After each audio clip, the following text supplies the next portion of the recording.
Part 2 of Markapuram vlog. So మనమైతే ఇంకా వెనుకొండ నుంచి అయితే స్టార్ట్ అయిపోయాం మన మార్కాపూర్కి అయితే.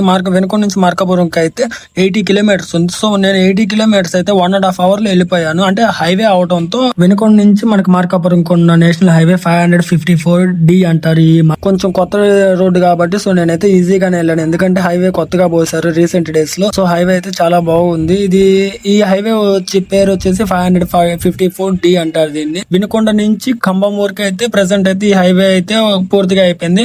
సో వీళ్ళ కంట్రోల్ అయితే ఎంత ఉంది. సో మనమైతే 100 స్పీడ్ మీద కాన్స్టెంట్ గా వెళ్తున్నాం. 100 కన్నా నేను ఎక్కువ స్పీడ్ వెళ్తాను. సో అయితే ఇంకా మ్యాడ్పి అయితే వచ్చేసాము రీసెంట్ గా. ఇది మ్యాడ్పి టోల్ గేట్. సో ఇక్కడ టోల్ గేట్ ఫీజు వచ్చేసి 50 రూపీస్ అయితే ఉంటుంది కార్ కి అయితే. సో హెవీ ట్రక్ వెహికల్స్ కి అయితే ఇంకొంచెం ఎక్స్ట్రా ఉంటుంది. మనకి నెక్స్ట్ వచ్చే ఊరు అయితే త్రిపురాంతకం అయితే మనకి మ్యాడ్పి నుంచి అయితే 5 కిలోమీటర్స్ ఉంటుంది. అంటే మ్యాడ్పికి త్రిపురాంతకం అయితే 5 కిలోమీటర్స్ ఉంటుంది. సో నాకు త్రిపురాంతకం వెళ్తుంటే అయితే చాలా బాగా అనిపించింది, ఎందుకంటే చుట్టూ కొండలు ఉన్నాయి. తర్వాత నాకైతే పర్సనల్ గా అయితే చాలా బాగా నచ్చింది. సో ఆ క్లైమేట్ గానీ ఆ వాతావరణం ఎందుకో తెలియదు. మనకైతే ప్రకాశం డిస్ట్రిక్ట్ లో వెళ్తుంటే అయితే రోడ్లు ఈ మధ్య బాగా డెవలప్ చేయడంతో అయితే నాకైతే మంచిగా అనిపిస్తుంది. సో ఇప్పుడైతే మనం అయితే ప్రెసెంట్ అయితే దగ్గరలో ఉన్నాం. మనకి అండర్ పాస్ కనపడుతుంది కదా. సో ఆ అండర్ పాస్ లెఫ్ట్ కి వెళ్తే ఎర్రగొండపాలెం అయితే వెళ్తాము. సో ఇదైతే మనకి కుంట అంటారు దీన్ని. సో కుంట జంక్షన్ అంటారు దీన్ని. స్ట్రైట్ గా వెళ్తే దోర్నాల, శ్రీశైలం, కర్నూలు వెళ్తాము. అదే లెఫ్ట్ సైడ్ కి వెళ్తే మార్కాపూర్, కంబం, గిద్దలూరు అటు సైడ్ వెళ్తాం. మనం అయితే లెఫ్ట్ సైడ్ వెళ్ళాము, ఎందుకంటే మనం మార్కాపూర్ వెళ్తున్నాం కాబట్టి. సో ఇదైతే కుంట నుంచి మార్కాపురంకి అయితే 25 కిలోమీటర్స్ అయితే ఉంది. సో మనం అయితే ఇంకా లెఫ్ట్ కి తిరిగిన తర్వాత స్ట్రైట్ కి అయితే వెళ్తే 25 కిలోమీటర్స్ తర్వాత అయితే మనకి మార్కాపురం వస్తుంది. సో ప్రెసెంట్ మనం ఉన్నది అయితే దేవరాజ్ గఢ్ జంక్షన్ అంటారు. తర్వాత మనకి మార్కాపురం